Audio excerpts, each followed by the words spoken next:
हरे कृष्णा। आप सभी का दिन शुभ और मंगलमय हो। भगवान श्री लक्ष्मी नारायण की कृपा सदा आप सभी पर बनी रहे। श्री पद्म पुराण के अनुसार एकादशी तिथि को भगवान श्री हरि का ही स्वरूप माना गया है। ऐसी मान्यता है कि एकादशी का व्रत रखने वाले भक्तों को फिर कभी कोई पूजा या उपवास करने की आवश्यकता नहीं रह जाती। इस व्रत को करने वाला प्राणी सभी प्रकार के सांसारिक सुखों को भोग कर अंत में भगवान श्री नारायण के धाम वैकुंठ लोक की प्राप्ति करता है। और पाप मोचनी एकादशी, जो कि चैत्र मास के कृष्ण पक्ष की एकादशी होती है, मनुष्यों के जन्म जन्मांतर के सभी पापों को जलाकर भस्म कर देती है। इस व्रत को करने से सहस्त्र गौदान का फल मिलता है।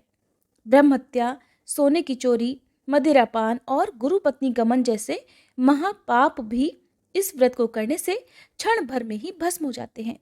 इसलिए पाप मोचनी एकादशी का व्रत बहुत ही पुण्य प्रदान करने वाला है।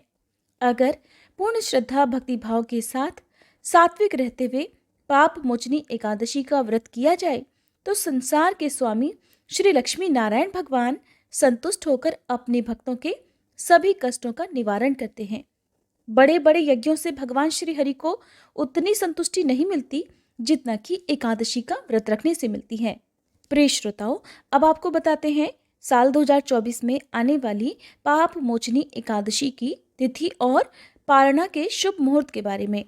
हिंदू कैलेंडर के अनुसार एकादशी तिथि प्रारंभ होगी 4 अप्रैल गुरुवार की दोपहर 4:15 से, जो कि 5 अप्रैल शुक्रवार को दोपहर 1:28 पर समाप्त हो जाएगी। इसलिए पाप मोचनी एकादशी का जो उपवास है वो 5 अप्रैल शुक्रवार को ही रखा जाएगा।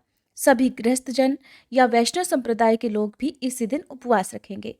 द्वादशी तिथि प्रारंभ होगी 5 अप्रैल शुक्रवार को दोपहर 1:29 से, जिसकी समाप्ति होगी 6 अप्रैल शनिवार की सुबह 10:19 पर। एकादशी का व्रत हमेशा शुभ मुहूर्त में ही खोलना चाहिए, नहीं तो व्रत का पूर्ण फल प्राप्त नहीं होता है। और एकादशी व्रत का पारण करने से पहले आपको कुछ न कुछ दान भी जरूर देना चाहिए। एकादशी व्रत का पारणा किया जाएगा 6 अप्रैल शनिवार को सुबह 6:17 से 9:25 के बीच में। ध्यान रखें, द्वादशी तिथि समाप्त होने से पहले पहले आपको व्रत का पारणा करना चाहिए। इस बार एकादशी व्रत के दिन बहुत ही शुभ योग बन रहे हैं, जिसमें सिद्ध योग दोपहर 1:15 तक रहेगा और उसके बाद में साध्य योग प्रारंभ हो जाएगा। सिद्ध और साध्य योग में की गई पूजा पाठ या किया गया कोई भी खास उपाय जल्दी फलित होता है और भक्तों की जैसी मनोकामना होती है वो भी इन योगों में की गई पूजा पाठ से बहुत जल्दी पूरी हो जाती है। एकादशी का व्रत रखने वाले भक्तों को दशमी तिथि से ही व्रत के नियमों का पालन कर लेना चाहिए। जैसे कि दशमी तिथि को तुलसी पत्र तोड़कर रख लिए जाते हैं, क्योंकि एकादशी के दिन तुलसी जी को न तो स्पर्श किया जाता है, न ही तुलसी पत्र तोड़े जाते हैं और जल भी अर्पित नहीं किया जाता है। लेकिन द्वादशी तिथि को आप तुलसी जी में जल जरूर अर्पित करें। एकादशी के दिन भगवान श्री विष्णु को भोग में तुलसी पत्र और आंवले का भोग लगाएं और साथ में जल अर्पित करें। बिना तुलसी पत्र के भगवान का भोग अधूरा रहता है। इस दिन भगवान श्री कृष्ण की पूजा भी जरूर करें। और द्वादशी तिथि के दिन आप भगवान को मौसमी फलों का, तुलसी पत्र का, आंवले का भोग लगाने के साथ ही शुद्ध सात्विक भोजन का भोग भी लगा सकते हैं।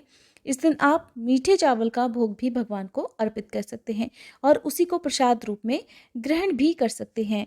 चैत्र कृष्ण पक्ष की तरह ही शुक्ल पक्ष की एकादशी भी शुक्रवार के दिन पड़ रही है, और जो कि 19 अप्रैल शुक्रवार के दिन कामदा एकादशी का व्रत रखा जाएगा।